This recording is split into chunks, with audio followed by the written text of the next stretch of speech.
Olá pessoal, tudo bom? Aqui quem fala é o professor Luiz Fernando, da Escola de Química do FRJ, e eu gostaria de conversar com vocês sobre equipamentos de separação aplicados ao processo de transferência de massa. Nesse contexto, eu gostaria de iniciar olhando processos de separação de sistema gás líquido com um foco maior aplicado agora a sistemas de colunas de bolhas. Bem, para isso, a gente vai então dar um passeio, um contexto sobre o equipamento em si, o que caracteriza ele, os números adimensionais e, por fim, a gente vai ver as correlações aplicadas ao processo de transferência de massa. Bem, eu gostaria de iniciar a nossa conversa entendendo melhor o conceito de uma coluna de bolhas, uma coluna de borbulhamento. Na verdade, é um equipamento de contato entre um sistema de fases, né, contendo gás e líquido, e a ideia é injetar no fundo de um vaso vertical gás, e dentro desse vaso tem o líquido. Isso daí vai formar bolhas no processo que garantem uma área interfacial bem elevada. Isso nos leva, com uma grande vantagem, a equipamentos com alto potencial de transferência de calor e massa. Uma outra vantagem inerente a esse processo é que não existem partes móveis, ou seja, não tem um impelidor para garantir o efeito de misturação. A mistura é toda feita de maneira natural pela própria ascensão das bolhas no líquido. Aqui ao lado vocês estão vendo uma bateria de coluna de bolhas. Esse processo aqui é aplicado a sistemas biológicos, mas você consegue verificar que são vasos verticais, né? São colunas, e no fundo você tem o processo de injeção do gás, formando, portanto, as bolhas. Eu vou pegar aqui e vou dar ampliar, né, a figura para a gente ver melhor, mas você consegue verificar as diferentes formas, né, diferentes formas com a qual o gás escoa.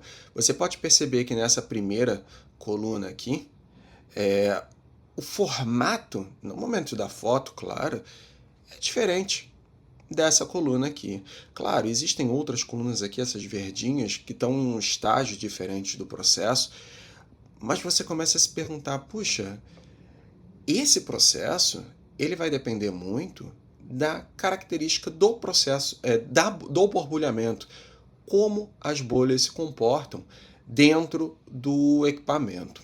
Bem, isso daqui é um processo que é aplicado bastante em diferentes situações industriais. Sistemas de aeração, sistema de tratamento de efluente, o tratamento de efluente para remover componentes tóxicos ou indesejados, como, por exemplo, retirar CO2, retirar amônia, H2S, enfim, vários tipos de tratamento.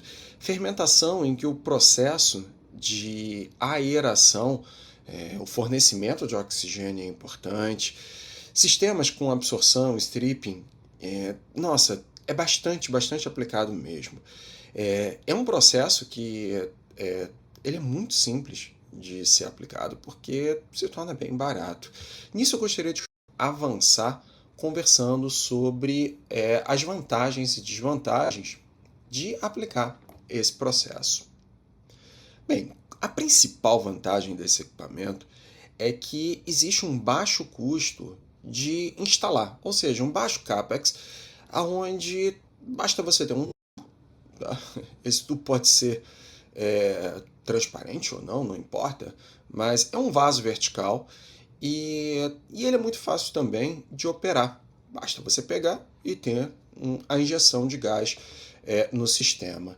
Então, é barato de comprar, né, e colocar para operação e depois para operar em si o processo. Isso daí nos entrega, então, um sistema com alta área de troca entre as bolhas e o líquido.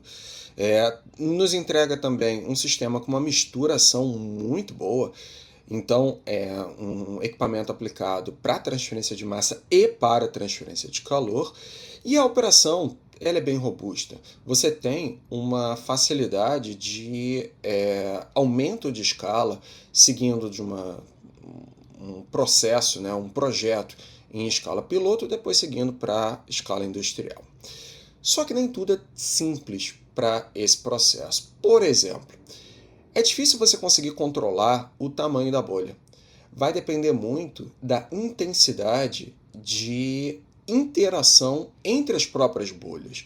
Por exemplo, as bolhas podem se juntar, elas podem se quebrar e tornar bolhas menores, e, portanto, o que você tem dentro do equipamento não é um único tamanho de bolha, mas você tem uma distribuição de tamanho de bolhas. A outra coisa que pode ser, na verdade, complicado nesse equipamento é quando você aumenta muito a vazão de gás. Isso leva a um regime heterogêneo, que a gente vai discutir mais à frente, mas pode gerar uma mal distribuição destas bolhas dentro do equipamento. E, portanto, né, pode prejudicar a operação. Levando, claro, né, a um prejuízo na distribuição diária específica e, claro, há uma queda, portanto, na transferência de massa. Então, repare, é um equipamento que tem vantagens muito claras, é fácil de comprar, fácil de operar, mas você tem que se preocupar, em especial, no comportamento gás líquido. Então, naturalmente, a gente vai precisar passar por esse tipo de análise antes de pensar mesmo no próprio transferência de massa. Para você ter ideia, o comportamento, né, a interação entre as bolhas, a agitação é tão intensa, que o comportamento da coluna de bolhas se torna semelhante até ao tanque agitado, sem as partes móveis, sem o impelidor. E isso nos dá uma margem, né, de trabalhar com diferentes formatos de projeto para a coluna de bolhas. Então são diferentes configurações, você pode fazer uma operação contínua com, claro, a injeção contínua do gás, mas você pode ficar renovando também o líquido, injetando o líquido pelo topo ou pelo fundo, e aí depende se você quer contracorrente, cocorrente. Você pode fazer também a operação em batelada, então você injeta, coloca uma determinada quantidade de líquido, injeta o gás e espera um pouco.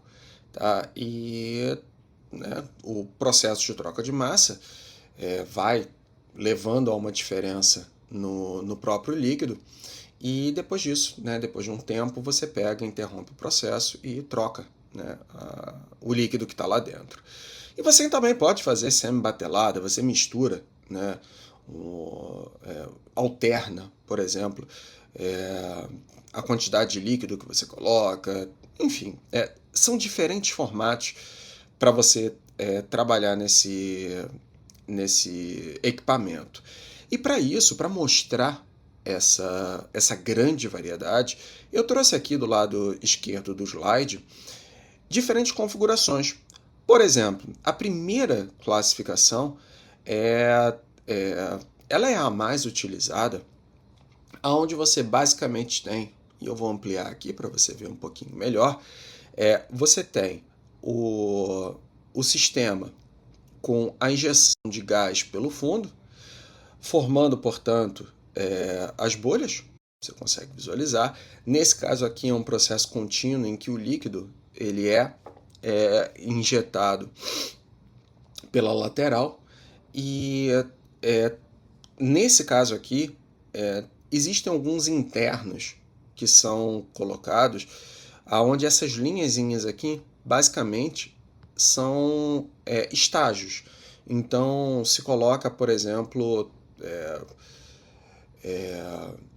pratos perfurados, ou são malhas, né? São malhas entrelaçadas, só para você garantir uma redistribuição das bolhas. Mas as bolhas, portanto, elas ascendem no, no, no equipamento, elas são retiradas pelo topo, e o líquido ele pode ser retirado aqui pelo topo também. Tá? Então, esse daqui é um processo típico de coluna de bolhas. Poderia ser mais simples que isso. Os processos mais simples eu vou mostrar aqui embaixo. Outra coisa que poderia fazer é criar dentro dessa coluna sistemas de empacotamento, ou seja, você coloca elementos aleatórios, elementos sólidos aleatórios, apenas para a bolha, no momento que ela é injetada aqui por baixo, ela bate nesses elementos aleatórios e, portanto, ela tem uma trajetória aleatória na sua ascensão. Isso daí aumenta o tempo de residência da bolha e, portanto, aumenta a taxa de troca de massa e calor no sistema. Então aqui eu não consigo ver a bolha, o desenho ele é aplicado a esses elementos de empacotamento que tem aqui e enfim, você tem a injeção do gás pelo fundo, o líquido pelo fundo, nesse processo aqui, e a remoção do líquido e do gás pelo topo. Uma outra forma que tem é você estruturar um pouquinho melhor o empacotamento. Ao invés de ser completamente aleatório, você pode colocar elementos que direcionam um pouco melhor o escoamento desse gás e do líquido em ascensão. E nesse caso aqui, o que ele chama de static mixer aqui, nada mais é do que caminhos preferenciais. Então, colocados esses elementos no meio da coluna, aonde as bolhas elas entram por aqui e elas passam, né, por esses caminhos preferenciais. O líquido também, eu quero o líquido subindo por aqui. E nesse caso aqui, essa coluna é a primeira que mostra um reescoamento, um escoamento secundário dentro da própria coluna de bolhas. Então, com isso, o gás ele sai aqui por cima, ele é capturado, e o líquido ele sofre uma recirculação. Claro, isso se eu não tiver uma grande captura, uma grande remoção de líquido nessa corrente L1. E, portanto, o líquido ele tem uma recirculação, ele desce pelos laterais e ele é reaproveitado, né? Ele é reinjetado aqui por baixo, se misturando com o líquido que é injetado na L0. Uma outra configuração que tem é o que a gente chama de coluna de bolhas em multicamadas. O que significa isso? Existem paredes laterais dentro da própria coluna, então essas paredes estão caracterizadas aqui. E nesse caso, a coluna cria, né, seções individuais aonde a bolha ascende, ou seja, as bolhas elas começam a subir nessas pequenas camadas, né, e o líquido também ascende por aí, e portanto você separa determinadas regiões na ascensão da bolha e, portanto, na troca de calor e massa nestas bolhas. Uma outra configuração que tem é essa que está apresentada aqui, aonde basicamente o gás é injetado na região central da coluna de bolhas e, portanto, a formação das bolhas ocorre nessa região central. Repare que isso daqui nada mais é que a coluna de bolhas com um duto interno. E, portanto, todo o efeito de troca de calor e massa ocorre nessa região central. Qual é a grande vantagem desse cara aqui?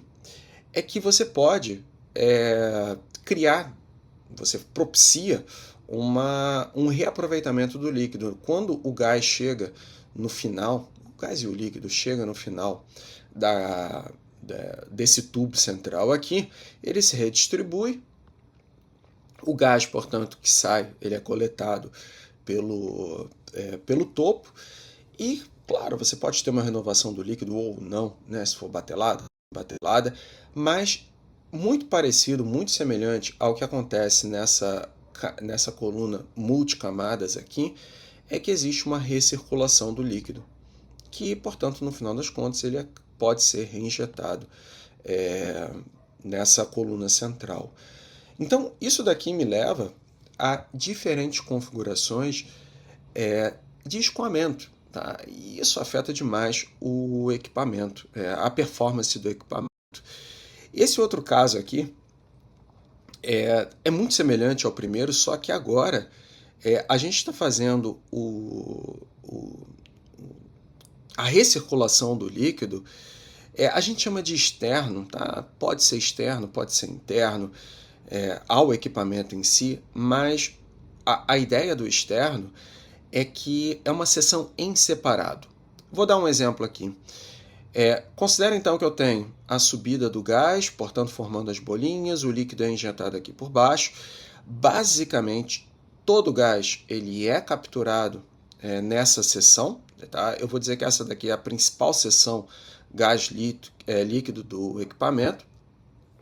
E eu tenho um processo em que a recirculação do líquido, por exemplo, passa por uma operação unitária adicional. Nessa situação apresentada aqui, eu injetei um trocador de calor justamente para manter talvez a temperatura no sistema.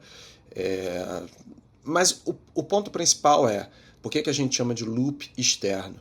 É que na recirculação de líquido, eu tenho uma operação unitária adicional ao sistema. Então, é isso que diferencia esses dois primeiros casos aqui. A última coluna que eu tenho para mostrar para vocês é a mais não usual de todos esses exemplos aqui. É quando você tem o processo em injeção concorrente alimentado pelo topo da coluna. Então eu quero que você imagine o seguinte: o gás é alimentado aqui pelo topo e o líquido também é alimentado pelo topo. Peraí, mas como é que esse bagulho aqui vai pegar e gerar uma coluna de bolhas? O líquido que cai, ele forma, né, ele bate aqui na superfície líquida, a superfície livre do líquido, e ele começa a formar bolinhas aqui. Tá? E a pressão do sistema ela é tal que, no momento que forma essas bolinhas, elas são carreadas pelo líquido que está sendo injetado. E, portanto, eu tenho uma coluna de bolhas descendente, uma injeção em que as bolinhas elas são carreadas e elas conseguem ser carreadas a tal ponto a chegar no fundo do vaso e, portanto, o gás, o líquido, ele é retirado pelo fundo e eu tenho essa seção lateral aqui que é justamente para conseguir pegar e capturar essas bolinhas e, portanto, tenho a remoção do gás. Aí você chega agora e fica, olha, são várias e várias operações e eu continuo me perguntando qual delas que eu vou querer escolher. Tudo depende do teu objetivo. Do processo, ele é para misturação, o processo é para absorção, ele é para stripping. Eu quero colocar troca de calor no sistema. Qual é o grau de misturação que eu quero ter no sistema? Quer ver? Esse caso de multicamadas, justamente pelo fato de você ter seções individuais, o que isso me leva? Eu não vou ter a interação entre particulados em toda a área da coluna. Por quê? Porque eu tenho as bolhas subindo em cada uma dessas pequenas regiões. Ou seja, as bolhas que sobem em uma pequena região não vão interagir com as bolhas que estão em uma seção subsequente. Então, eu diminuo a interação entre as partículas, no caso aqui as partículas gasosas, e, portanto, eu consigo provavelmente ter um controle maior do diâmetro. Repare, tudo depende do seu objetivo. E para isso, para entender como essas bolhas interagem, a gente tem que conversar sobre o regime de escoamento. Considerando os regimes de escoamento, claro, eu vou a partir de agora utilizar a coluna como padrão, né? A coluna usual, então um duto e injeção de gás no sistema. E o que acontece? Tudo vai depender da injeção de gás. Então, considere que, para baixas vazões de gás, as bolhas que se formam, elas têm um comportamento muito, mas muito bem estruturado. Elas formam bolhas sem grande interação. Praticamente, a subida dessas bolhas atinge a velocidade terminal. Essas bolhas, elas sobem lado a lado, claro, num comportamento vertical, um pouquinho elipsoidal. Para você ter uma ideia, eu gosto muito de pensar nesse bubbly flow aqui, no momento que você vai beber água com gás. Então, imagina um copo com água com gás. Claro, aqui no caso do copo com água com gás, água gaseificada, não tem ejeção do gás propriamente dita, é o gás sendo formado pelo gás dissolvido, né, no próprio líquido. Mas as bolinhas, elas sobem de uma maneira muito bem estruturada. É isso que eu quero que você imagine no momento que você visualiza o regime de escoamento do tipo bubble flow.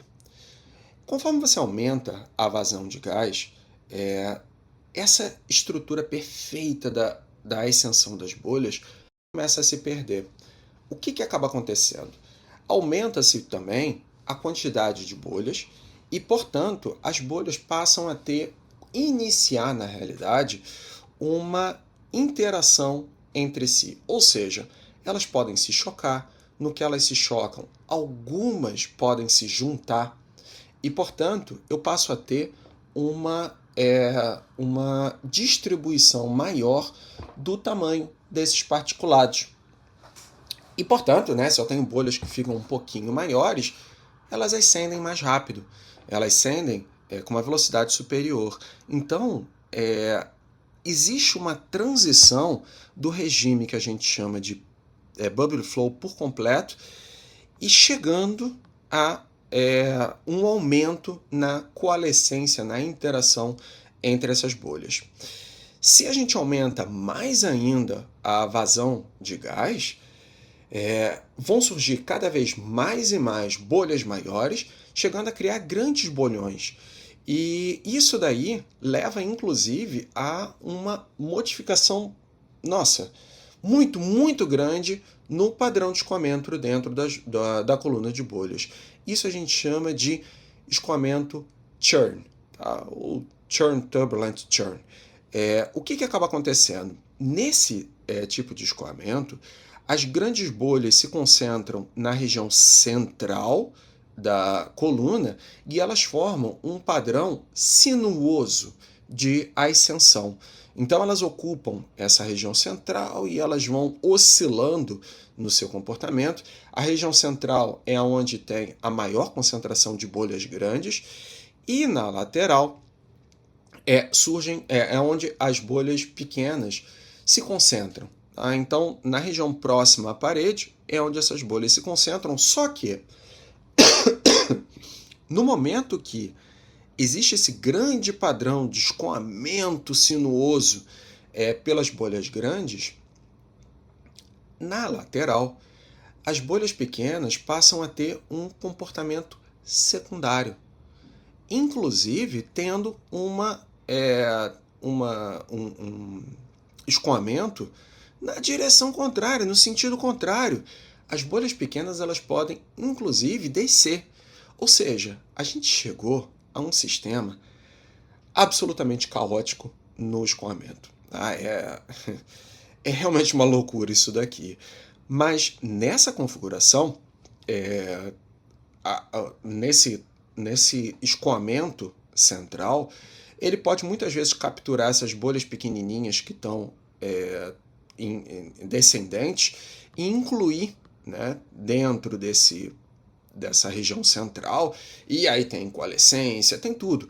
Ou seja, quando a gente chega, né, nesse padrão, né, de escoamento churn, realmente é muito, muito caótico. E é difícil pra caramba de equacionar, modelar de uma maneira fenomenológica, pelo menos, esse tipo de escoamento. É um dos grandes desafios da ciência. Agora vamos pegar e aumentar mais ainda a vazão de gás na injeção. E aí a gente vai chegar ao que a gente chama de escoamento slug. O escoamento slug ele acontece de uma maneira predominante em em colunas de diâmetros menores. O que significa isso? Significa que a interação entre as bolhas nesse canal central se torna tão grande, que eu crio super bolhonas. Essas super bolhonas, elas ascendem com uma velocidade bem alta mesmo, mas predominantemente acontece apenas elas. Tá? Então eu tenho essas grandes bolhonas ascendendo com uma velocidade bem alta pelo centro e bolhas pequenas isoladas. Então, basicamente, o que você tem é esses bolhões tá? Subindo pela coluna. Isso daqui, isso que eu expliquei para você, basicamente é o comportamento geral do regime de escoamento em coluna de bolhas. Então você segue de baixas vazões um regime com bolhas que eu consigo mensurar direitinho o tamanho delas, uma ascensão muito bem estruturada, praticamente uma bolinha do lado da outra em ascensão, até o aumento da interação entre os particulados, portanto tem uma diferença na velocidade de ascensão e no tamanho das bolhas, e chegando aos regimes absolutamente caóticos no padrão de escoamento. Tá? Os dois primeiros exemplos que eu apresentei para vocês a gente chama de regimes de escoamento homogêneo. E os dois últimos a gente chama de regime heterogêneo de escoamento. Tá? Fica muito claro na análise desse processo que tudo depende muito da velocidade de injeção. E, portanto, se depende da velocidade de injeção, claramente vai depender de como eu estou injetando o gás na coluna. E aí a gente tem diferentes formatos de geometria de distribuidor de gás no fundo da coluna. Isso que eu preciso conversar com você agora. Bem, são diferentes formas de distribuidor de gás. Basicamente você coloca esse distribuidor lá no fundo da coluna e ele é o separador, né? É o elemento separador entre o gás no formato contínuo, ou seja, o gás ainda sem contato com o líquido. E eu quero que você imagine essas figuras que estão apresentadas aqui do lado direito como um corte transversal a essa coluna, ou seja, você está vendo ela de cima. E o grande objetivo desses distribuidores é formar as bolhas. Qual é o mundo ideal? Eu gostaria de distribuir essas bolhas ao máximo possível na área transversal dessa coluna, né? Portanto, eu teria bolhas em toda a área útil de contato gás líquido, e eu gostaria de gerar bolhas pequenas. Quanto menor o tamanho de bolha, maior a área interfacial específica no processo. Tá? Então isso daí é o que eu gostaria. E quais são as opções? Você pode colocar uma placa porosa ou um difusor cerâmico. O que seria isso? Eu quero que você olhe para esse primeiro caso aqui. Seria uma placa porosa e, portanto, o gás que vem pela parte de baixo, né, lembrando, eu estou olhando um corte transversal, teria que atravessar essa placa porosa e a formação das bolinhas aconteceria pelos poros, né, da placa porosa. Então, essa daí é uma das ideias. Eu trago aqui o que normalmente a gente coloca em equipamentos industriais, que são os tubos perfurados. O que são os tubos perfurados? Então, eu quero que você imagine isso daqui como uma placa de metal, e nessa placa eu vou passar uma furadeira, por exemplo, e gerar esses orifícios que estão aqui. E aí você consegue controlar o tamanho do furo e você consegue controlar também o espaçamento entre esses furos. Ou seja, isso daqui me dá margem para modelar, equacionar a formação da bolha nos próprios orifícios. Aqui é o próximo tópico, mas fica para daqui a pouco. Tá? Esse primeiro caso aqui ele é interessante porque você pode perceber que existe uma distribuição tentando maximizar a localização desses orifícios ao longo da área transversal da coluna. Isso é bem interessante. Uma outra configuração que eu apresento para você é a injeção através de um Sphager em bico, no caso, né? O que é isso daqui, né? Eu quero que você imagine que existem tubinhos que entram na coluna. Esses tubos, eles têm furinhos, tá? Você consegue visualizar aqui os furinhos, e é por ali que o gás vai ser injetado. Repare, portanto, que essa daqui, eu estou marcando aí no slide, é uma região em que não há a injeção em si do gás. Mas tudo bem, tá? Dependendo da distribuição e da caracterização da ascensão da bolha, pode ser que funcione para o teu processo, tá? Ele tem uma vantagem de ser muito fácil de instalar no sistema. Além disso, você consegue manter a operação com menos furos, né? Você consegue verificar melhor a região em que o sistema injeta as bolinhas. Uma outra configuração que eu trago aqui para você é um Sphager também de bico, mas que ele cria como se fosse uma distribuição na própria área transversal completa da coluna. Então a injeção ela acontece aqui por cima e o gás ele se distribui em toda essa configuração aqui e sai por esses biquinhos que são colocados aqui. Tá? Esses biquinhos é onde tem os orifícios e, portanto, onde as bolinhas são formadas. Uma outra configuração semelhante, e essa daqui é a configuração em anel, é a que mais tenta se assemelhar ao prato perfurado, né, o primeiro exemplo, aonde os anéis eles distribuem, né, em diferentes diâmetros aqui, os orifícios e, portanto, tem a formação das bolinhas nessa configuração. Ok, eu apresentei para vocês diferentes configurações. Qual que eu vou escolher?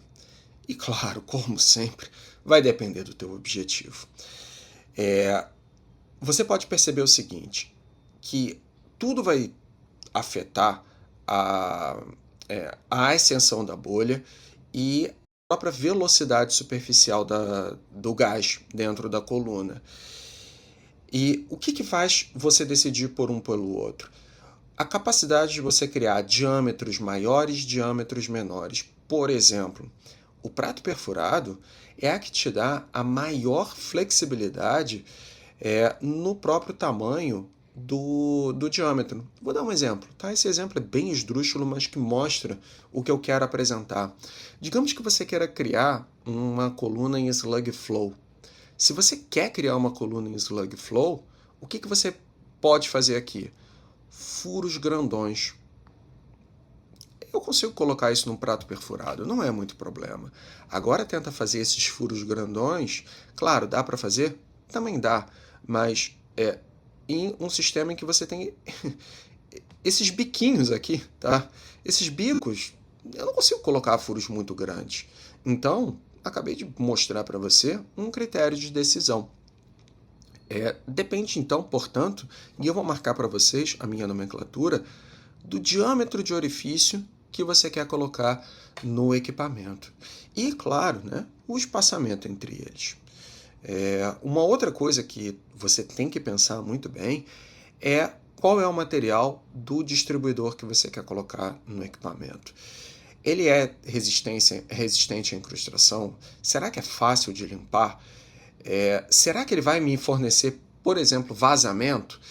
Vou dar um exemplo do que já aconteceu comigo no passado. eu usei muito, mas muito mesmo, o primeiro caso, porque ele é muito fácil. Tá? Você tem uma placa de metal, faz o furo, beleza. Só que nessa região aqui, olha, que é o contato com a parede, é uma região que pode dar vazamento. Tá? Você tem que colocar um O-ring. Nesses outros casos aqui, acaba que não acontece isso. Se você tem uma pressão de injeção muito boa, é muito difícil que tenha um efeito de entrada do líquido dentro dos orifíciozinhos, né, do distribuidor. Tá? Nesse caso, nossa, se você encaixar mal a placa de porosa ou a placa do tubo perfurado, ela ficar um pouquinho inclinada, isso já pode causar uma má distribuição tanto do gás, né, quanto problema de vazamento. Né? Bem, então isso daqui é mais para mostrar para vocês a ideia e, claro, essa escolha afeta muito como a bolha vai se formar no orifício e como depois ela vai querer ascender. Portanto, a gente precisa conversar sobre a formação da bolha no orifício. Bem, olhando agora a formação da bolha em orifício, ela passa por algumas etapas que são clássicas, né? A primeira é a nucleação da bolha e como ela cresce no orifício, depois ela se alonga, que é o processo de destacamento, na verdade é o processo anterior ao destacamento, quando ela se desprende do orifício. Então, para entender melhor o que significa isso, eu quero passar a colocar para jogo, e eu vou ampliar aqui a figura, eu quero olhar o início, como a bolha começa a ser criada, né? Então eu vou considerar aqui que esse daqui é o tamanho do orifício, que a gente vai chamar de D0, e uma bolha já se desprendeu, tá? Essa bolha aqui, ela está subindo, não vou querer olhar para ela, mas eu tenho a formação da primeira bolha. E no início o que vai acontecer? Ela vai começar a crescer. Então a gente considera que a nucleação acontece quando a bolha ela atinge, né, ela é formada no orifício até a metade. Depois disso, ela cresce. E, portanto, a injeção do gás ela continua e ela vai continuando, até ela atingir um determinado tamanho, uma distância, até a placa porosa, ou enfim, o local, a superfície onde o orifício se encontra. Essa distância é um dos parâmetros de modelagem, tá? Não vem aqui ao caso, mas ela é próxima do diâmetro esperado da bolha. Não é exatamente o diâmetro, mas o que vai acontecer? Vai chegar um ponto em que essa distância é tão próxima do diâmetro da bolha, que a bolha vai começar a se destacar. Tá? Antes disso, aqui começa a formar o que eu vou chamar de pescoço. É quando a tensão interfacial do gás é suficiente para formar uma interface. Olha aqui o pescoço sendo formado. Uma interface, na verdade é uma interface, uma área superficial tal que a bolha ainda está presa à região do orifício.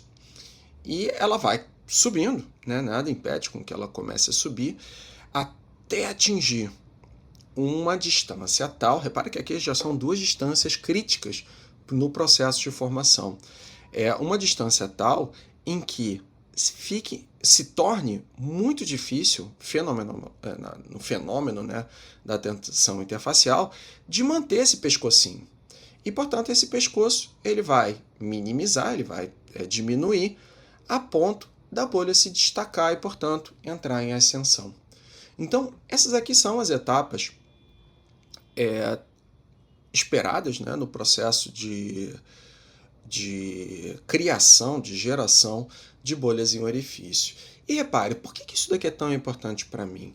Porque através da análise destas variáveis que afetam o sistema de formação da bolha, que eu consigo modelar e equacionar o tamanho de bolha, que é justamente o que eu quero olhar aqui.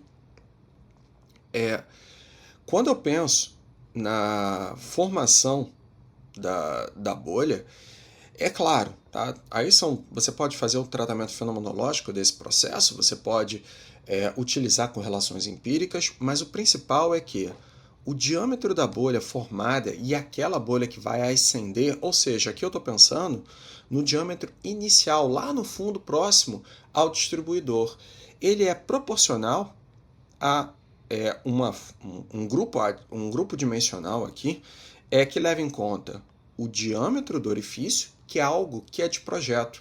Afinal de contas, sou eu que comprei, né? Sou eu que criei o distribuidor. Então, essa variável eu conheço. A influência direta da gravidade e da diferença das densidades das massas específicas do líquido e do gás. Tá? E claro, se tem um efeito interfacial na formação desse pescocinho aqui, a tensão interfacial também tem uma influência muito grande. Essa modelagem, esse equacionamento, ele é bem válido para quando você tem baixas vazões de gás e o líquido, eu vou chamar assim, líquido limpo, ou seja, é um líquido como água destilada, é um líquido sem surfactante, sem impureza. Quando tem surfactante, quando tem impureza, isso daí afeta, sem dúvida nenhuma, a tensão interfacial e afeta, portanto, a formação da bolha e os efeitos das bolhas, né, depois, né, quando elas estão ascendendo. Mas o que você pode esperar é que, para cálculo de diâmetro inicial de bolhas, ele vai ter uma dependência muito grande dessas variáveis. Você pode buscar equações na literatura e vocês vão ver que esse grupamento apresentado aqui vai estar lá. Tá? Bem, repare então que a gente entendeu o fenômeno de formação da bolha.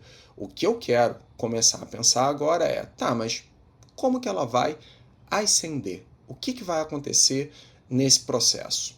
Bem, pensando agora na ascensão individual das bolhas, tudo vai depender do diâmetro no momento da formação da bolha. A gente tem diferentes formas, né? Você pode ter bolhas que são pequenininhas, quanto menor o tamanho de bolha, maior a capacidade da tensão interfacial manter o formato esférico. Quanto maior o tamanho da bolha, maior vai ser o desvio em relação ao formato esférico. E aí você vai ter o que a gente chama de bolhas elipsoidais e bolhas... são bolhas que a gente chama de cap, que são bolhas que eu vou chamar de chapeada, cape-shaped, mas que formam... repara, olha só, aqui, olha, então eu tenho indo do 1, 2, 3, 4. Basicamente como as bolhas vão evoluindo em determinadas características, né, de tamanho. Então você verifica o seguinte, olha, da 1 para 2, ela consegue se manter um formato esférico, para 3 também consegue manter um formato esférico, mas na 4 ela já começa a ter um formato elipsoidal, ela perde o formato esférico.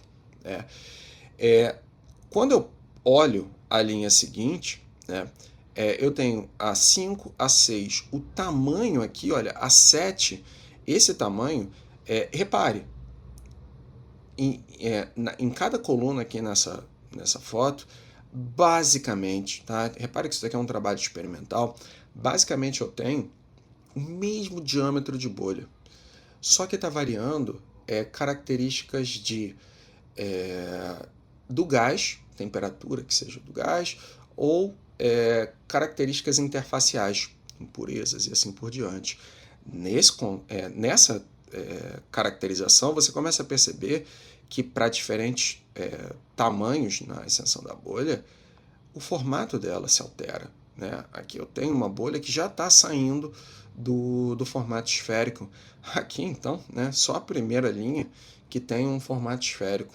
E aqui, esses últimos casos aqui, olha, isso daqui é o que eu chamo de bolha chapeada.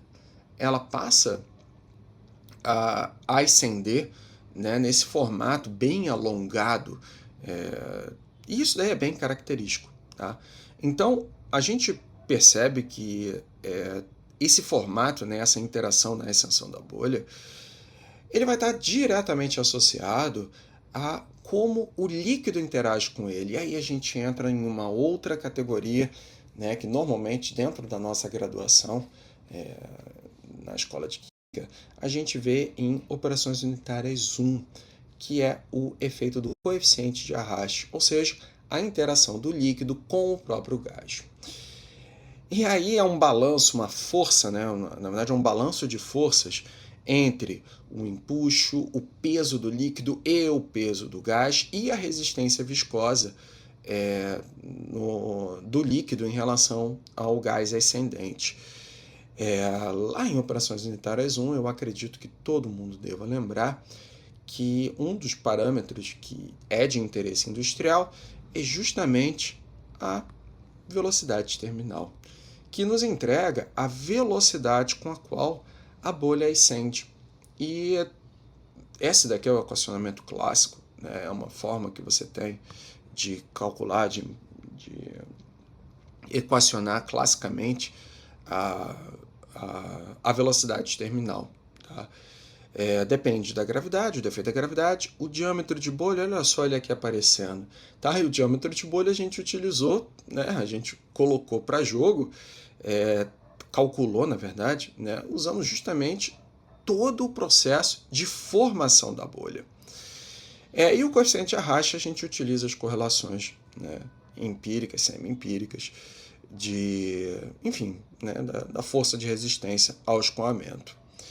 Bem, repare que tudo depende do processo de interação entre as próprias bolhas, né? Como o sistema de particulados interage entre si e como ele interage com o líquido. O coeficiente arraste ele é completamente voltado à linha de interação entre o gás e o líquido. E o que eu preciso conversar contigo agora é justamente a interação entre as bolhas. O processo de interação entre bolhas ele acontece muito, mas muito mais para bolhas maiores, mas você tem diferentes efeitos. Tá? Mas basicamente em coluna de bolhas, os dois principais efeitos é o que a gente chama de coalescência de bolhas e de quebra de bolhas. O que significa isso? Coalescência ela pode ocorrer ou não. Eu vou imaginar no quadro que tem aqui abaixo duas bolhas que estão ascendendo e elas estão com velocidades que levam à colisão entre elas. Então, o que pode acontecer? Pode acontecer a aproximação entre essas bolhas. Na aproximação, elas podem efetivamente chegar em contato e o contato pode levar a duas situações. Eu vou primeiro pensar na situação daqui de baixo. As bolhas entram em contato, mas a força interfacial, ou seja, da superfície, né, entre elas é tão forte, que depois elas se repelem. Ou seja, elas não se unem. E elas continuam depois seguindo a vida delas, ascendendo. Agora eu quero que você imagine uma outra situação, depois do contato, em que a força de contato é tão alta que as bolhas quebram a superfície livre entre elas e elas se conectam, formando um pescocinho, né? E esse pescocinho ele pode, e eu vou seguir agora, aí você tem... esse é o problema de coalescência, de quebra, na verdade de bolhas em si. É bastante complexa a física do processo, mas o que pode acontecer aqui é que as bolhas, seguindo aqui na parte de cima, elas basicamente se unem e formam uma nova bolha. Né? Agora imagina uma outra condição. Ela se une, só que o gás, majoritariamente, ele segue para essa partícula, para essa bolha que está na parte de cima. O que pode acontecer também na coalescência? O pescocinho formado gera uma microbolha, uma outra bolinha com um diâmetro menor. Tá? A gente chama de bolha filha. Então repare que na coalescência se gerou uma bolha, né? Repare, tudo começou de duas bolhas, formando uma bolha, né? No caso de cima só formou uma bolha, no caso de baixo se formou uma bolha, mais uma bolinha pequenininha, né? Isso daqui é uma complexidade absurda de modelagem, Nossa, lembranças do meu doutorado. Mas o principal é você ter a percepção do seguinte: a interação entre bolhas, eu comecei todo o processo com bolhas que talvez não tivessem o mesmo diâmetro. E ao final, eu gerei bolhas, uma bolha que junta as duas bolhas com um determinado diâmetro, pode ter certeza, o diâmetro final da bolha resultante não vai ser o mesmo das duas bolhas que entraram em colisão. E nessa outra configuração aqui, tem uma bolha com um tamanho maior em relação a essas duas aqui e uma bolha pequenininha. Isso daqui, essa interação entre bolhas, caracteriza justamente o que eu comentei no padrão de escoamento, no regime de escoamento Churn Turbulent, onde você tem bolhas grandes e bolhas pequenas. É uma loucura. Isso daqui passa a ser absolutamente caótico. E no final das contas, o que a gente tem é uma distribuição de tamanhos de bolhas, né, muito, mas muito forte, dependente do que a gente já conversou, da velocidade de injeção do gás e da velocidade de ascensão do gás e das próprias propriedades do líquido. Por quê? Porque tudo vai depender da tensão interfacial. E com a tensão interfacial, a gente pode afetar essa tensão com surfactante dentro do meio líquido. Você vai ter, portanto, bolhas menores, mas mesmo assim, você consegue perceber que, de fato, a gente está chegando a sistemas bem mais complicados. Mas isso daqui foge do que eu quero comentar com vocês. Eu quero pensar muito agora naquilo que afeta o próprio regime de escoamento e aquilo que afeta o formato das bolhas. Por quê? Porque eu estou interessado em caracterizar a velocidade de ascensão e o diâmetro de bolhas.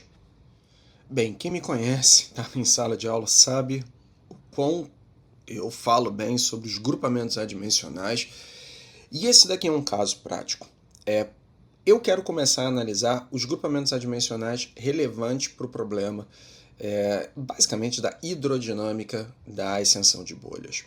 Bem, por que eu quero analisar os grupamentos adimensionais? Porque eu consigo generalizar os resultados experimentais utilizando diferentes fluidos e agrupando as variáveis físicas que são relevantes para o problema. Essas variáveis, basicamente, evidenciam, elas mostram um balanço entre forças, efeitos de gravidade, o efeito de forças viscosas, o efeito da própria tensão interfacial, da tensão superficial, e elas vão me levar a decisões sobre o comportamento da velocidade da bolha e os próprios coeficientes de transferência de massa. Na análise dimensional da ascensão de bolhas, são 3 grupos adimensionais que se destacam. O número de Whitworth, o número de Morton e o número de Reynolds de bolha. O número de Reynolds, que é esse último carinha que está apresentado aqui, ele é basicamente o que a gente já viu das forças inerciais em relação às forças viscosas, e ele evidencia basicamente a trajetória com a qual a bolha vai seguir em relação ao líquido. Esse é o significado físico.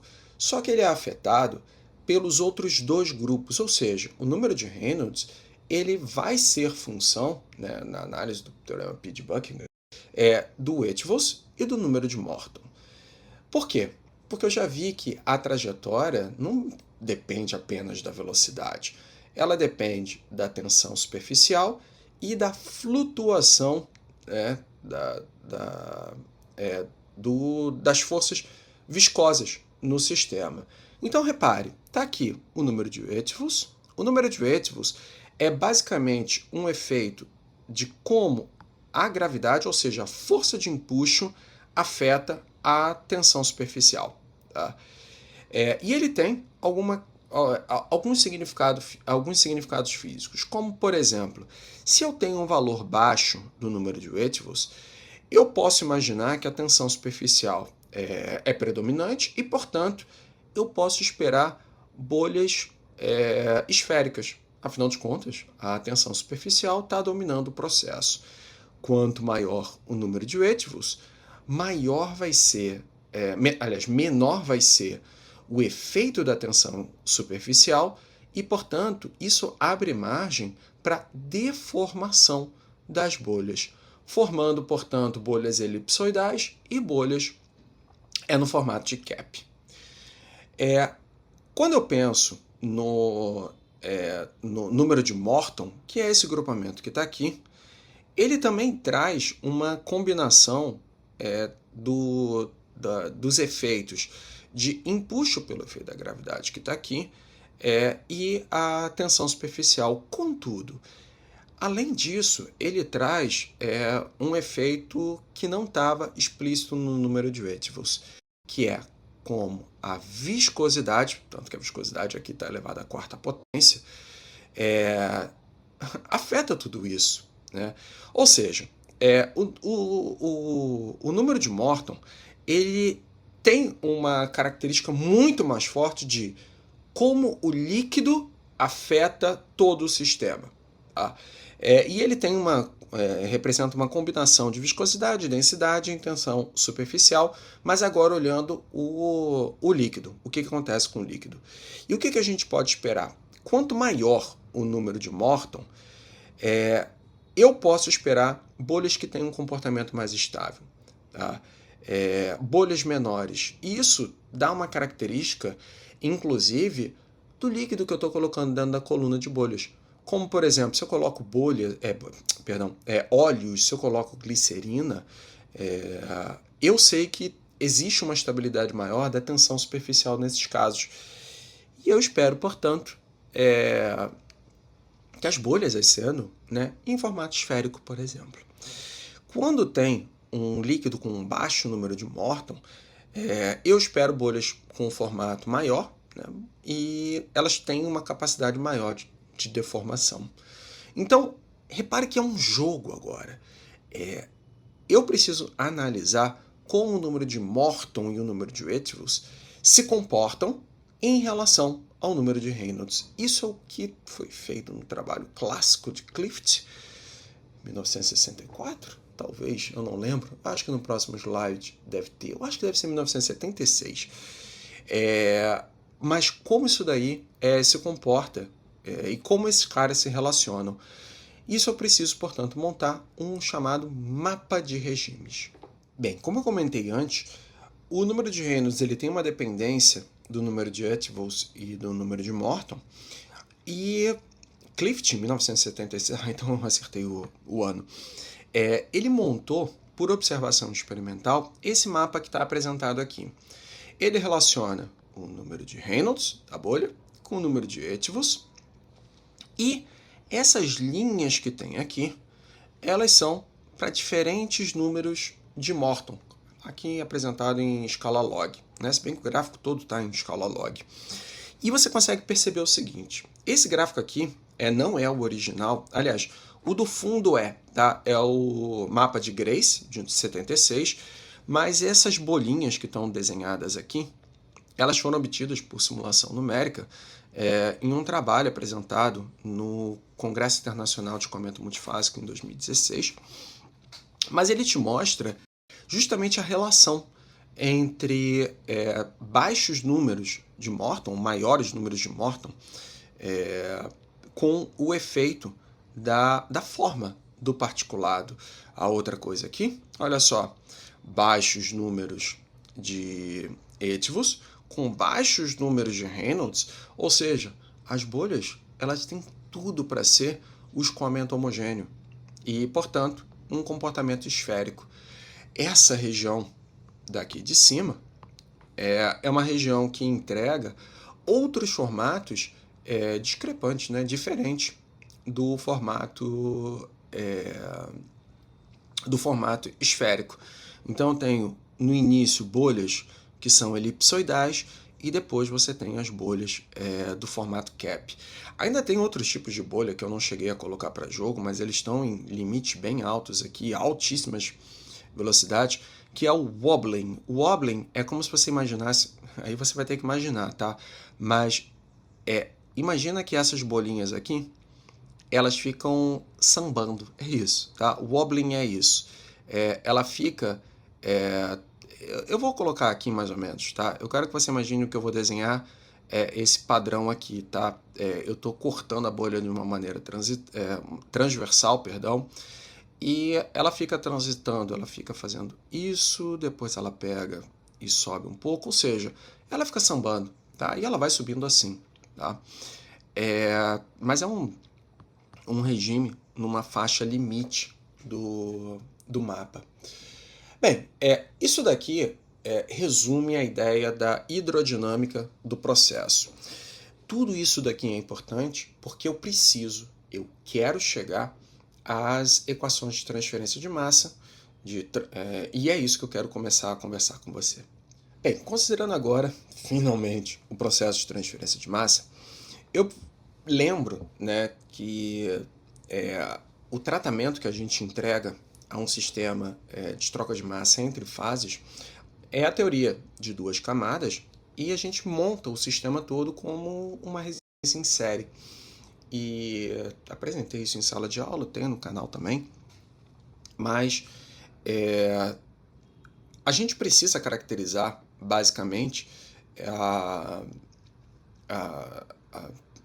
o coeficiente, né, de transferência de massa do lado do líquido, do lado do gás, e usualmente o que a gente realmente aplica é o coeficiente global, que aqui na minha nomenclatura é o M.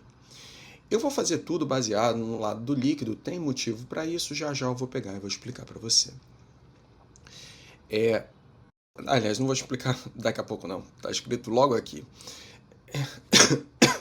É que, usualmente, quando a gente está tratando situação de processo de absorção, processo de stripping, a gente está falando de gases que são pouco solúveis.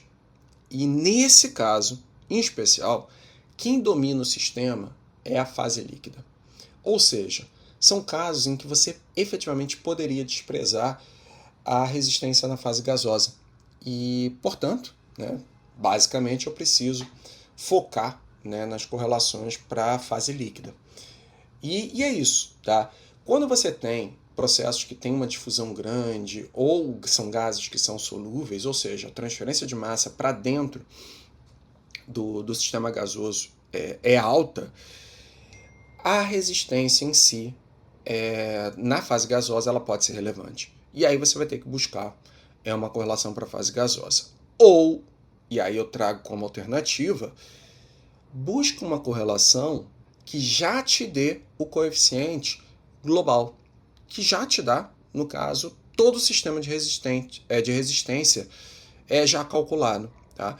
E eu trago para vocês, nos próximos slides, essas duas opções. Primeiro eu quero focar apenas nas correlações para o lado líquido. E depois eu apresento para vocês correlações que são com foco no coeficiente global de transferência de massa, que leva em conta a resistência gasosa e a resistência de fase líquida, tudo de uma vez só, tá bom?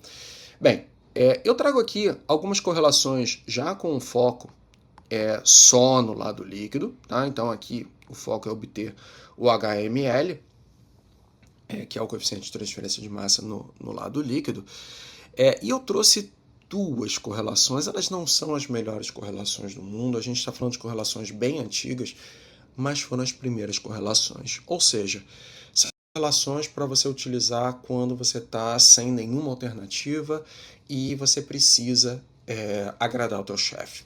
Primeira estimativa.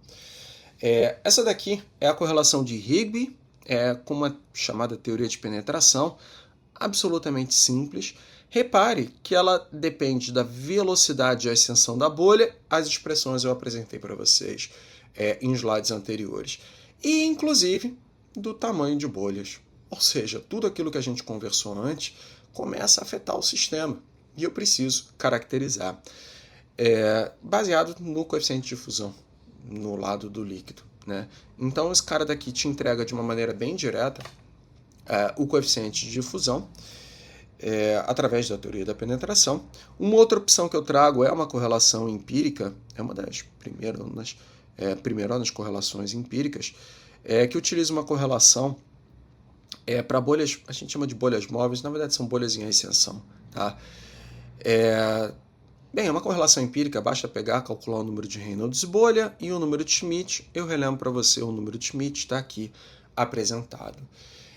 E na sequência eu quero olhar as correlações que são as mais utilizadas para o cálculo do número de Sherwood do lado do líquido. Bem, eu trouxe aqui 4 correlações. Essas correlações, todas apresentadas em formato adimensional. Se você olhar as correlações clássicas para processo de transferência de massa sem ter processo de transferência de massa entre fases, você vai verificar que normalmente é dependente do número de Reynolds e do número de Schmidt. Qual a diferença em sistemas gás-líquido? Eu incluo uma correção a isso, considerando o que a gente chama de fração volumétrica, ou seja, a retenção gasosa, o quanto de gás que eu tenho dentro da coluna. Tá? Então, essa daqui que é a ideia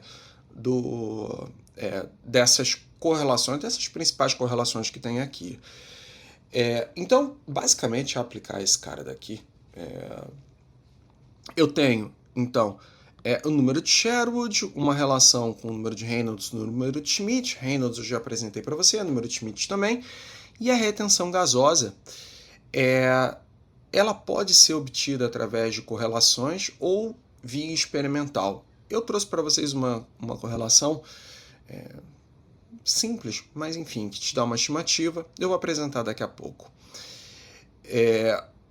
Todas as correlações, você pode ter uma percepção com o aumento da velocidade superficial do gás e com o aumento da retenção gasosa, ou seja, quanto mais gás estiver dentro da coluna, maior vai ser a turbulência e o que você pode esperar é maior o efeito da troca de massa. Isso é o que a tendência geral das correlações te entrega. Eu não estou falando que isso representa o significado físico, por exemplo, para colunas altamente turbulentas. Tá bom? Eu só estou falando que é isso que a correlação vai te entregar. Como parâmetro de cálculo, eu preciso da área interfacial específica. E eu consigo associar a área interfacial com a retenção gasosa e com o diâmetro de bolha. No final das contas, esse daqui é o diâmetro de Salter. É um diâmetro obtido, ponderado pela área superficial de bolhas. Tá? Que você poderia pegar e tentar colocar aqui como uma aproximação o próprio diâmetro da bolha. Isso daqui te entrega, portanto, o par HML, uma vez que você obteve pelo número de Sherwood, e a área interfacial. Multipliquei esses dois caras, eu tenho o coeficiente de capacidade HML vezes a área interfacial específica. Bem, mas eu ainda tenho um problema. Eu preciso caracterizar, obter uma retenção gasosa. A tua melhor aposta sempre vai ser dados experimentais, mas isso nem sempre vai estar disponível. Então eu trouxe aqui uma forma simples de você conseguir obter essa retenção gasosa. Tá? Repare, eu estou fazendo aqui algo que é falcatrua. É para quando você quer agradar teu chefe, apenas porque ele está pedindo o resultado em 15 minutos. Tá? Se for muito. Mas então o que eu tenho aqui? É uma forma prática de você obter a retenção gasosa. A retenção gasosa ela pode ser feita, calculada, por uma estimativa em função da velocidade superficial do gás. A velocidade superficial do gás, por sua vez, é a vazão volumétrica de injeção do gás dividido pela área transversal da coluna, πd2 sobre 4, onde D, no que eu estou falando, é o diâmetro da coluna. Então, esse cara daqui é um parâmetro projeto, porque normalmente você calcula, né? Você coloca a injeção, a quantidade de gás que você quer injetar na coluna, e eu consigo obter, portanto, essa velocidade. Esse fator A e esse fator alfa que está aqui em cima são variáveis empíricas e elas dependem se o regime está na faixa homogênea ou se ela está no regime heterogêneo de escoamento. Aqui estão as faixas típicas de valores. Isso daqui me entrega uma ideia geral, tá? Sobre o comportamento quando eu substituo, né, essa correlação direto na área interfacial. Você está percebendo que a área interfacial específica, ela depende, na verdade, de tudo aquilo que eu falei no início. E repare, a área interfacial específica, ela vai afetar de maneira imediata a transferência de massa. Influencia o regime de escoamento, influencia a coalescência e ela influencia depois o teu coeficiente de capacidade, HML, vezes a área interfacial específica. Então, você está vendo que não tem jeito, tá? Coluna de bolhas eu tenho que entender sobre a hidrodinâmica do processo. Bem, para isso eu quero entender um pouquinho melhor, eu vou mostrar para você uma forma prática de aplicar essa correlação que está apresentada aqui. Bem, então como forma prática, eu separei aqui os regimes, então do homogêneo, transicional e heterogêneo. Eu apresento aqui, caso você queira, as referências originais onde eu peguei, e eu apresento também as faixas aplicáveis para cada um desses regimes de escoamento. Tá? Aqui eu coloquei alguns comentários que eu peguei nos artigos, por exemplo, cara, tudo isso daqui é análise experimental. Nesse caso aqui, no regime heterogêneo, esses dois autores utilizaram para bolhas pequenas, líquidos limpos, e eles começaram a perceber efeito de coalescência, mas era muito pouco, né? Até chegar, no caso aí de regime heterogêneo, para grande coalescência, o cara observou isso experimentalmente, trajetórias de bolhas instáveis, enfim, são apenas comentários gerais para você ter a percepção sobre o regime. E eu quero mostrar para vocês um critério prático para escolha do valor de A e de alfa. Primeira coisa que você tem que fazer é identificar o regime hidrodinâmico. E aqui eu não vou mais analisar o número de Reynolds, mas eu estou analisando o valor da velocidade superficial. Se for abaixo de 0,02, você está no regime homogêneo. Se você está transitando de 0,02 a 0,05, você está na transição. E se for uma velocidade superficial acima de 0,05, você está no heterogêneo. Então essa daí é a primeira decisão que você tem que fazer. Caso você esteja em um desses casos, você vai aqui na tabela e pega o valor médio da faixa de A e de alfa. Vou dar um exemplo. Digamos que em uma situação eu obtive o regime heterogêneo. Quando eu venho aqui na tabela e olho o regime heterogêneo, eu percebo que, por exemplo, o A varia de 2 a 4, então você vai adotar o valor de 3 para A. E eu vejo que está de 0,4 a 0,6 para o valor de alfa. Adota aqui 0,5 e pronto, segue a tua vida. Repare, de novo, a melhor aposta é você ter a análise experimental ou correlações melhores para o teu caso. Eu estou apresentando para você, nível de desespero, preciso de um valor, beleza, adota isso daqui e segue a tua vida. Tá? Uma vez que os valores de alfa e A, substitui na tua equação e pronto. O que acontece? Isso daqui é complicado de obter. Essas correlações, as mais novas, elas conseguem diminuir o erro, mas você pode esperar incerteza típica aí na faixa de 20% a 30%, talvez um pouco mais. Então, use com parcimônia essa dica que eu te entrego. Bem, isso daqui fecha a ideia de obter o coeficiente de capacidade, o que eu quero dizer é HML vezes a área específica, olhando apenas para o lado do líquido. Mas, como eu prometi, eu quero olhar também as correlações aplicadas para o coeficiente global de transferência de massa. Bem, nesse caso, eu vou considerar aqui, né, o sistema de resistência completo. A grande maioria desses artigos aqui levam em conta, quer dizer, a grande maioria, tá? Tem algum não, mas a grande maioria vai levar em conta o efeito predominante do lado do líquido, e, portanto, a tua forma de cálculo vai ser baseada, cálculo de fluxo, né, perdão, baseada nessa expressão, tá bom? Repare que esse fluxo aqui não é o fluxo usual que eu apresento em sala de aula. Por quê? Esse UML, aliás, perdão, é sim, tá? Porque esse UML aqui, ele já é aplicado nas unidades corretas, porque eu estou calculando sempre o produto entre eles, tá? E aí você tem a expressão do fluxo.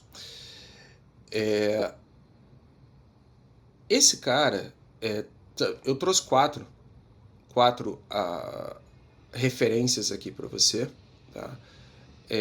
E são equações que não levam em conta os grupamentos adimensionais, ele leva em conta direto a velocidade ou propriedades físicas, diâmetro, enfim, tá?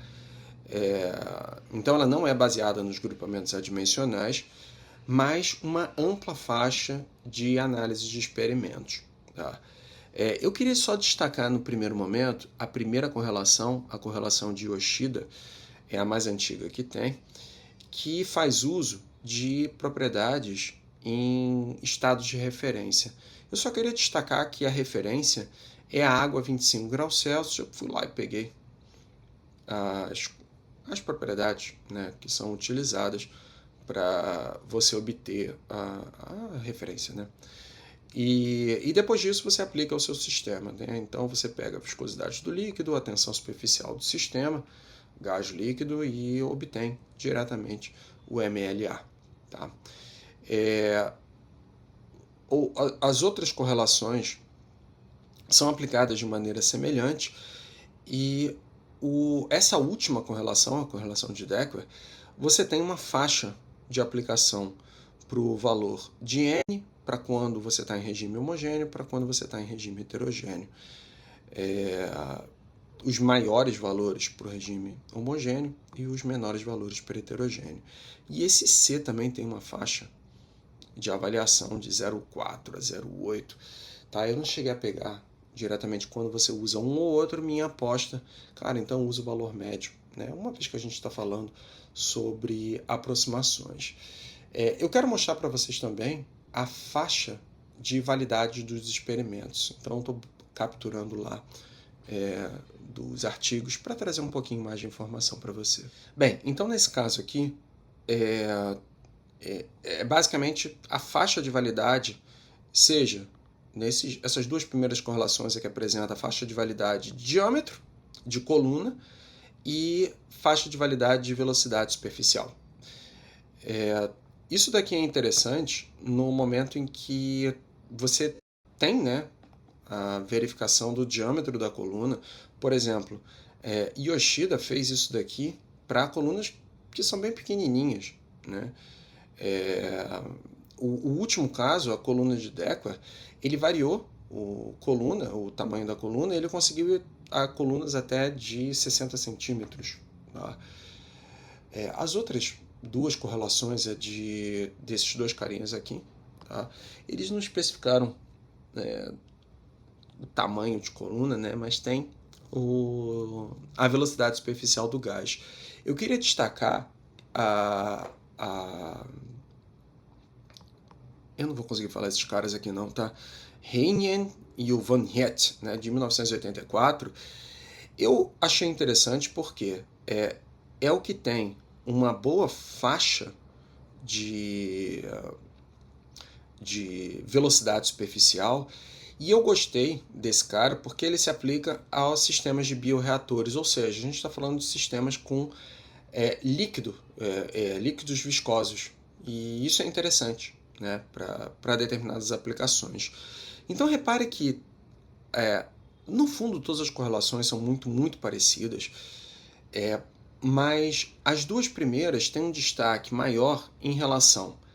A primeira tem um foco maior em regime homogêneo, a segunda tem a inclusão dos efeitos de turbulência, ou seja, tem um foco maior no regime heterogêneo.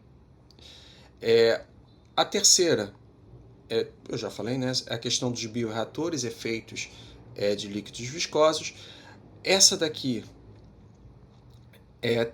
tratou solventes orgânicos e tem uma faixa de validação para a viscosidade do líquido. E a última, na verdade, é uma das mais atuais, né, que tem aqui. Essas duas últimas são as mais atuais que eu trouxe. Na verdade, ela é bem simples de aplicar, né? Então, ela é interessante. Que eu só esqueci de mudar a minha nomenclatura. Tá? Eu peguei e copiei direto. Aqui era para ser o M ao invés do KL. K é como normalmente a literatura se reporta, né? Mas eu já expliquei isso para os alunos. Eu não gosto da nomenclatura de K, porque se confunde com o K de equilíbrio termodinâmico, né? E o K de constante cinética de reação. Então eu adotei uma nomenclatura diferente para isso. Bem, isso daqui mostra então a faixa de correlação. Eu queria destacar que usualmente os experimentos eles são normalmente aplicados para sistema de ar e água. E existem, né, problemas em que você não vai ter ar e água e os efeitos da viscosidade começam a aparecer. Por isso que eu destaco novamente, eu gostei desses trabalhos, porque eles trabalharam com uma faixa interessante de viscosidade. Porque as correlações que trabalharam com ar e água simplesmente, você precisa trabalhar com uma extrapolação para fluidos que são viscosos. Enfim, né? É uma das coisas que você tem que se preocupar. Bem, essas aqui são as correlações. Eu preciso finalizar esses meus comentários, né, sobre troca de calor, de massa, incluindo o efeito de troca de massa, de troca de calor. Bem, o que eu vou fazer para análise com troca de calor? Eu vou fazer uso das analogias. Repare que a gente já pegou, e nas etapas anteriores aqui da nossa conversa, eu já obtive os coeficientes de troca para massa. Eu vou simplesmente então pegar e utilizar a analogia de Schulte-Colbert e transformar isso para calor. E ponto final. Tá? Então eu vou fazer o uso das analogias, representando então, portanto, tendo uma representação do número do fator J, né? É assim que a gente chama, mássico e térmico, e com essa associação eu consigo obter, né, a partir do número de Sherwood que a gente obteve nas correlações, eu faço a transposição direta através da igualdade dos fatores J para o número de Nusselt. Com o número de Nusselt eu consigo obter a convecção térmica e pronto, eu equaciono também a convecção de transferência de calor. Repare que isso daqui unifica o problema em coluna de bolhas tanto para a parte mássica quanto para a parte térmica. E você pode trabalhar com problemas combinados. Bem, isso daqui finaliza o que eu queria mostrar para vocês. O foco principalmente são equipamentos de separação e eu trouxe para cá agora apenas as colunas de bolhas. Eu espero que você tenha gostado desse vídeo. Se gostou, deixa o teu like para eu saber que você, né, gostou do trabalho aí que eu tive. Gostou muito, compartilha com teu coleguinha para, né, ampliar o conhecimento, divulgar o conhecimento. Caso você tenha alguma dúvida, pode entrar em contato direto por e-mail, pode deixar aí teu comentário. e a gente se vê aí num próximo vídeo.